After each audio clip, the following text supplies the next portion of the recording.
Yon, good morning mga idol, tayo sa mabilis lang, no? Kunyari nakaka-experience ka na yung sasakyan mo, pag tapak mo, silinyador, acceleration, bilang gumaganon, yung parang biglang dumada pa o nagje-jerk, no? Ganun yun eh, no? Yung pag-arangkada mo, yung RPM mo biglang parang may pitik, tas jag, gumaganon ganon. Yun, pagka ganon mga idol, malamang yung map sensor ninyo ang may problema.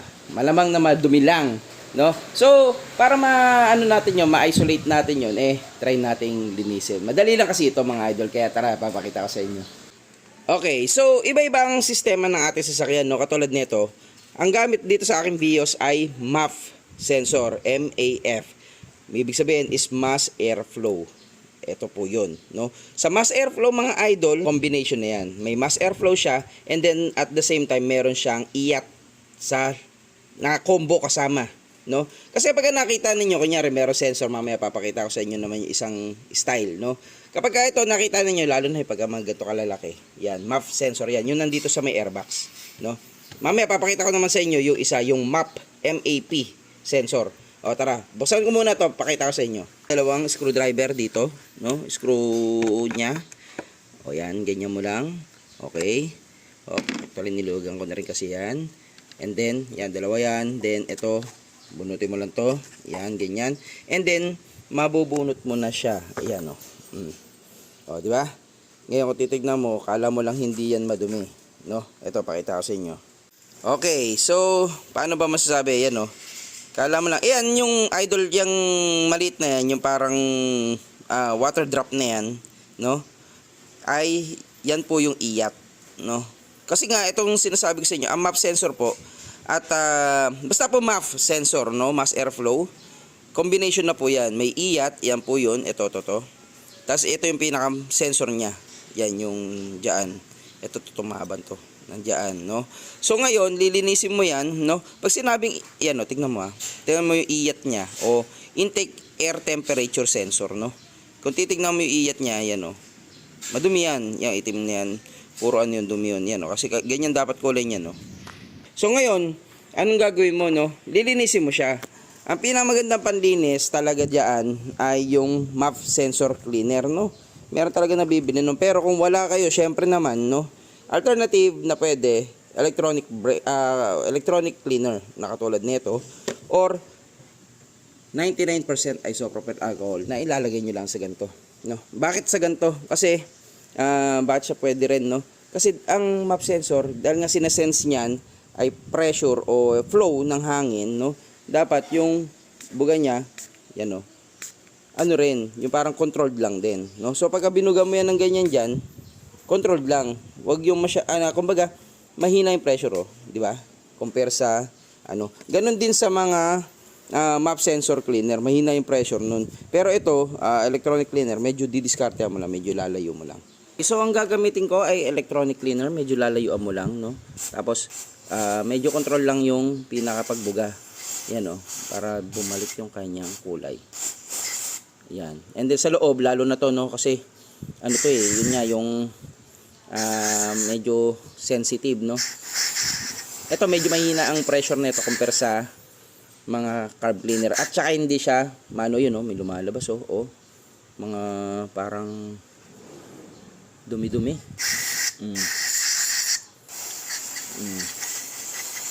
Basta meron siyang ganun sa loob, yan, oh. Makikita ninyo kung madumi yun.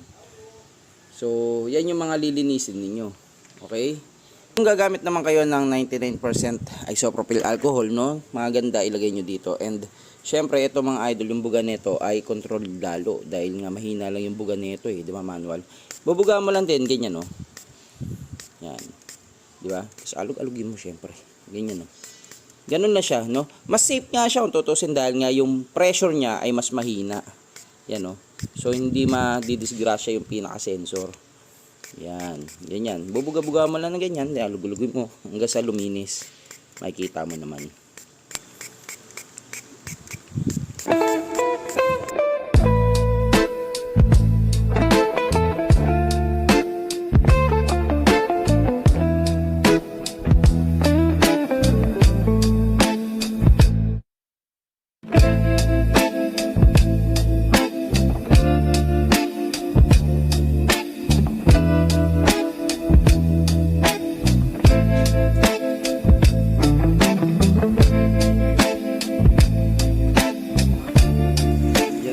idol, oh. O, tignan mo, steady ko yung camera. Yan, oh, alog-alog, oh. Ewan ko, nakikita ninyo. Yan, oh. Basta, lakas umalog niyan. Oh. Ayan, oh. Ganyan po ang BIOS talaga. Pagka nagre-relearn. Yan, oh. Bumabagsak ng ganyan yung minor, oh. Ayan, nakikita ninyo. Ayan, dito natin compare. Ayan, ganyan siya kaalog, oh. O, diba? Yan, ganyan po kaalog yan. Talagang mababa yung minor. Mga nasa less than 500 RPM talaga. Minsan nasa 500, ganyan. Yan, nagre-relearn po yan ng bagong values. Hayaan nyo lang, talagang mabibrate yan. Kasi nga, baba na minor. Pero normal niya po yan, mga idol. Kapag yan, ang BIOS, nag-learn ng new values, nagtanggal ka ng battery, ugali niya yan. Hintayin nyo lang mag-on yung fan. Pagka nag-on yung fan yan, yun, bagong values na yun, okay na yun. Titinurin yan, gaganda rin yung minor. Ayan nyo lang, hintayin nyo lang. Okay mga idol, no, kapag sinabing IAT o intake air temperature sensor lang, ito lang yun, no. Nakakabit din siya dito sa may ating airbox, pero mas maliit. Yan, no, makita nyo, maliit lang, di ba? Compare do sa kanina, malaki. Ngayon, pagka may nakita kayong ganyan, IAT, ang kombinasyon niyan, magkahiwalay, no? Nandito yung IAT, nandito yung MAP sensor. Manifold absolute pressure, no? Sa, manifold naman siya nakakabit. So, magkaiba yun, no? MAP, tsaka MAF. Yung MAF, mass airflow, nakakabit siya sa may daanan ng airbox, no? Sa may after filter yun, eh. Doon siya, nakakabit. Yun ang MAF, mass airflow, no? Magkasama na yon yung MAF tsaka yung IAT, magkasama yung intake air temperature. Pero pag ginamitan ng MAP, which is manifold absolute pressure, ito po yung sensor niya, nasa may manifold, sa manifold banda, tapos yung IAT niya nakahiwalay dito. Ganun, karaniwan po yan, ganyan na setup, no? At kapag nalinis na mga idol, hayaan nyo muna matuyo na maigi bago nyo i-install. And then yung pag-install sa kanya, reverse order lang, no?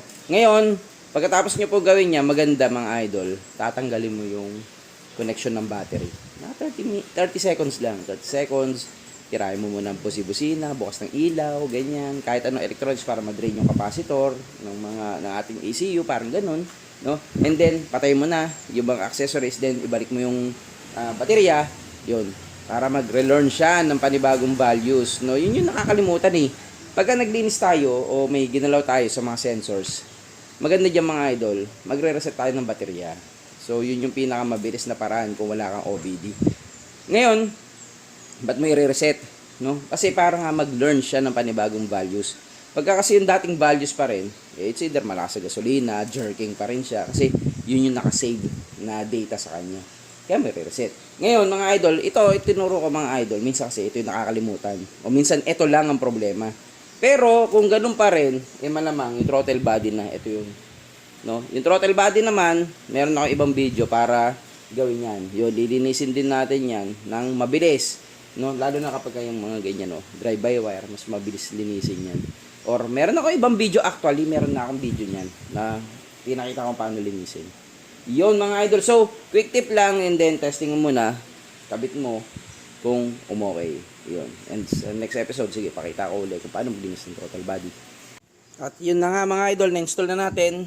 No, ngayon mga idol, tandaan nyo nga pala, yung pinaka-base doon, ito mismo yung nandito kanina, hindi ko lang napakita. May o-ring doon tingnan nyo rin, baka nawawala o punit na, palitan nyo yun. No, and then kapag kayo install mo, maganda kunyari, spray ka lang ng konting WD-40 dito sa daliri mo, ipahid mo lang, para mas smooth yung pasok. No, minsan kasi hindi lumalapat eh. No, para smooth lang, konting-konti lang para hindi maapektuhan yung performance. Yan, then install mo ng ganyan, yung battery tinanggal ko na kanina, pwede ko na ikabit, then start, and malalaman na natin kung umokay. Siyempre, sa test drive na yun mga idol. Medyo mataas pa yung kanyang minor dahil bagong start, pero kung tutusin mababa pa yan at mamaya babagsak pa yan. Ganun po ang BIOS kapag hinano nyo. Nagtanggal kayo ng battery, ganyan. Ang BIOS kapag nag-reset o nag-relearn, yung RPM niya babagsak, as in less than 500.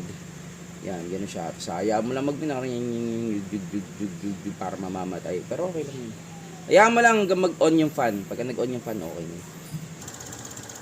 Yan, ganyan po kaalog yan. Talagang mababa yung minor.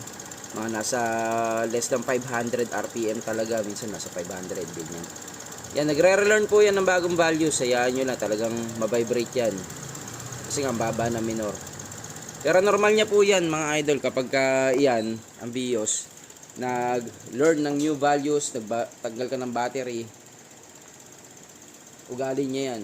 Hintayin nyo lang mag-on yung fan. Pagka nag-on yung fan yan, yun. Bagong values na yun. Okay na yun. Titinurin yan, gaganda rin yung minor. Hayaan nyo lang, hintayin nyo lang. Grabe naman dumive to. Sa 300 na lang, no? Anong kinukontrol ba yan? Okay, mga idol, ito no, na-testing ko na, na-try ko. Malaki ang improvement niya, no? Pero, kumbaga, mas pino, yung minor niya hindi na ganun bumabagsak, and then, yung kadyot niya, yung kaldag, jerking, hindi na gaano. Ang laki ng in-improve talaga. Pero, meron pa rin ako napapansin na konting rough idle, no? So, sa pagdating sa rough idle naman, no, tsaka yung medyo may konting kaldag, baka doon naman sa may throttle body. So, maganda rin kasi na sabay silang nililinis, throttle body and MAF sensor. Sabay lagi, karaniwan yan mga idol. So, ngayon, yun muna, kung sakaling umepekto na, gumana sa inyo, kasi kailangan kasi yung mga MAF and MAP sensor na yan, no?